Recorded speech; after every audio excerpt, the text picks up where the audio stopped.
हर report ने यही बात कही कि सबसे पीछे, सबसे पिछड़ा हुआ, सबसे कमजोर और सबसे आखिर में अगर कोई है तो वह हिंदुस्तान का मुसलमान है। लोग कहेंगे कि अकबर ओवैसी मुसलमान की बात कर रहा है। हां, मैं मुसलमान की बात कर रहा हूं, करता था और करता भी रहूंगा। अगर कोई अहमक, कोई दीवाना, कोई बेवकूफ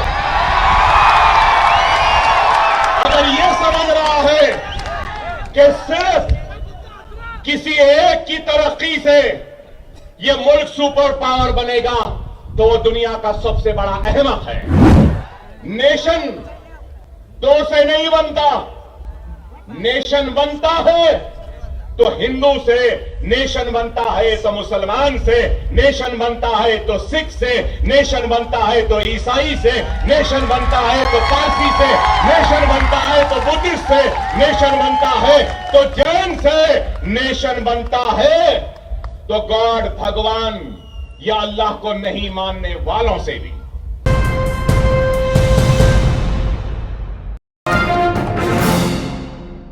तो गोपाल सिंह कमीशन की रिपोर्ट हो, चाहे वो गुजराल कमेटी की रिपोर्ट हो, चाहे वो सच्चर कमेटी की रिपोर्ट हो, चाहे वो कुंडू कमेटी की रिपोर्ट हो, चाहे वो महमूदुर रहमान कमेटी की रिपोर्ट हो या कोई भी रिपोर्ट हो, हर रिपोर्ट ने यही बात कही कि सबसे पीछे, सबसे पिछड़ा हुआ, सबसे कमजोर और सबसे आखिर में अगर कोई है तो वह हिंदुस्तान का मुसलमान है। और आज अगर मैं मुसलमान की बात करता हूं तो लोगों को एतराज होगा। लोग कहेंगे कि अकबर ओवैसी मुसलमान की बात कर रहा है। हां, मैं मुसलमान की बात कर रहा हूं, करता था और करता भी रहूंगा। उसकी वजह क्या है? उसकी वजह यह है कि मैं आवाम का नुमाइंदा हूं। अवामी नुमाइंदे का काम क्या है? एक एमएलए की हैसियत से उसका काम क्या है? एक एमपी की हैसियत से उसका काम क्या है? क्या मैं ताकतवर का हाथ पकड़ूं या कमजोर का हाथ पकड़ूं? जो पीछे है उसको आगे लाऊं या आगे वाले का हाथ पकड़ूं? जो कमजोर है उसको ताकत दूं या ताकत वाले को और ताकत दूं? आप गौर करो। अवामी नुमाइंदे की हैसियत से दस्तूर पे हमने हल्फ लिया।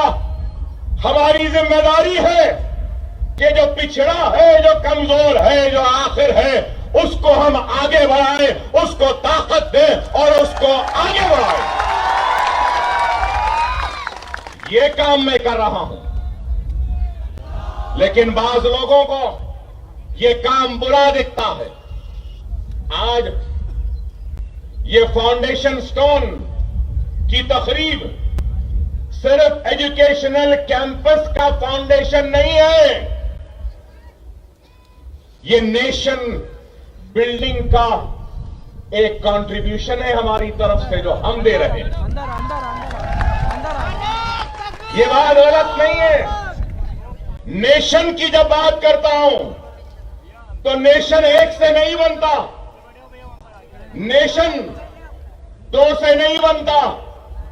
नेशन बनता है तो हिंदू से, नेशन बनता है तो मुसलमान से, नेशन बनता है तो सिख से, नेशन बनता है तो ईसाई से, नेशन बनता है तो पारसी से, नेशन बनता है तो बुद्धिस्ट से, नेशन बनता है तो जैन से, नेशन बनता है तो गॉड, भगवान या अल्लाह को नहीं मानने वालों से भी।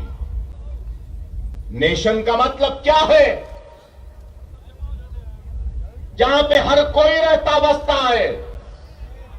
और हिंदुस्तान में हिंदू भी है, मुसलमान भी है, सिख भी है, ईसाई भी है, पारसी भी है, बुद्ध भी है, जैन भी है और हर मजहब के, कई मजहब के मानने वाले हैं।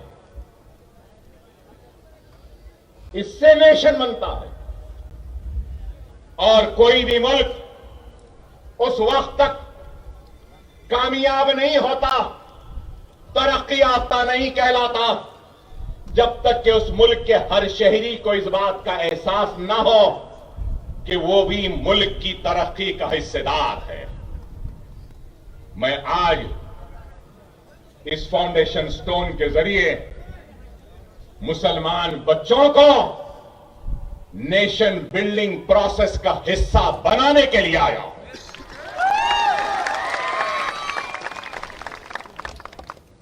हिंदू भी आगे बढ़े, मुसलमान भी आगे बढ़े, सिख भी आगे बढ़े, ईसाई भी आगे बढ़े, पारसी भी आगे बढ़े, बुद्ध भी आगे बढ़े, जैन भी आगे बढ़े, तो तभी ये मुल्क दुनिया का सुपर पावर बनेगा। लेकिन अगर कोई अहमक, कोई दीवाना, कोई बेवकूफ अगर ये समझ रहा है कि सिर्फ किसी एक की तरक्की से ये मुल्क सुपर पावर बनेगा, तो वो दुनिया का सबसे बड़ा अहमक है।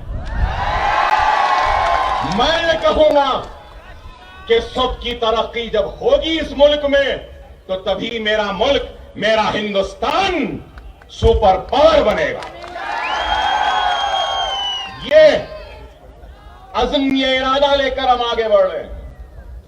और आज इस बात से कोई इनकार नहीं कर सकता कि तालीम के मैदान में मुसलमान सबसे पीछे हैं, पिछड़ा हुआ है। लेकिन जब ये एजुकेशनल कैंपस आ रहा है, तो ये एजुकेशन कैंपस बेशक मुस्लिम आबादी में है, अतराफ और अतराफ मुसलमान रहते हैं, लेकिन दूर से अगर कोई हिंदू भी अगर इस स्कूल में, एजुकेशनल कैंपस में पढ़ना चाहता है, तो हमारे दरवाजे उसके लिए बंद नहीं है, उसके लिए भी खुले हैं। अगर ईसाई भी आएगा तो उसके लिए भी खुले हैं, पारसी भी आएगा उसके लिए भी खुले हैं, और अगर कोई गॉड, भगवान या अल्लाह को नहीं मानने वाला भी आएगा तो उसके लिए भी खुले हैं। वो तुम्हारा दिल है जो हमारे लिए तंग है, लेकिन ये हमारा दिल है जो तुम्हारे लिए भी खुला है।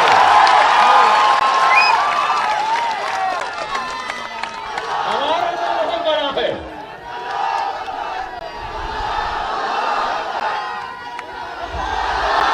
ये दिल बड़ा था, ये दिल बड़ा था, इसलिए हमने जाबाजी व हुक्मरानी की सरजमीन पर हमने दिलों को जीतकर अपने वसी दिल में हर किसी को जगह दी। इसलिए आज दुनिया शहनशाह अकबर को भी याद करती है, तो दुनिया शहनशाह बाबर को भी याद करती है। ये वसी दिल ही था, लेकिन आज आपको और हमको इस बात पे गौर व फिक्र करनी होगी कि तालीम में आज क्या है। अगर आप 7-8 साल पुराने अगर मेरे तकारीर को सुने हैं, तो मैं बराबर बताता था उसमें कि कितने ग्रेजुएट से कितने मुसलमान ग्रेजुएट हो रहे हैं। मैंने अपने तकरीर में बताया कि कितने ड्रॉप आउट्स हैं। मैंने महाराष्ट्र के हर तकरीर में बताता था कि महाराष्ट्र में कितने आईएएस मुसलमान, कितने आईपीएस मुसलमान, कितने आईएफएस मुसलमान, कितने आईआरएस मुसलमान। हालात बहुत खराब है। आज आपको और हमको इस बात पे गौर और फिक्र करनी होगी कि अगर हम हालात का मुकाबला करना चाहते हैं, तो जज्बाती तकारीर, जज्बाती नारों या फिर चीखने या चिल्लाने से कुछ नहीं होगा। हम हालात का मुकाबला अगर कर सकते हैं तो याद रखो, इल्म से कर सकते हैं, इल्म की दौलत से कर सकते हैं, इल्म की ताकत से कर सकते हैं। तो दूसरा, अगर हम इन हालात का मुकाबला कर सकते हैं तो सिर्फ और सिर्फ अपने इत्तेहाद के जरिए इन हालात का मुकाबला कर सकते हैं। अगर आज हम देखते हैं all India survey of higher education 2019 and 20 की रिपोर्ट को अगर हम देखते हैं तो टोटल मुस्लिम स्टूडेंट, जुमला मुसलमान बच्चे जो हायर एजुकेशन में सारे हिंदुस्तान में जिनका एनरोलमेंट हुआ है, उनका फीसद कितना है? 5.5%। ओनली 5.5%। और हमारी आबादी क्या है? इस मुल्क में हमारी आबादी क्या है? क्या आबादी के हिसाब से हमारा एनरोलमेंट है? नहीं है।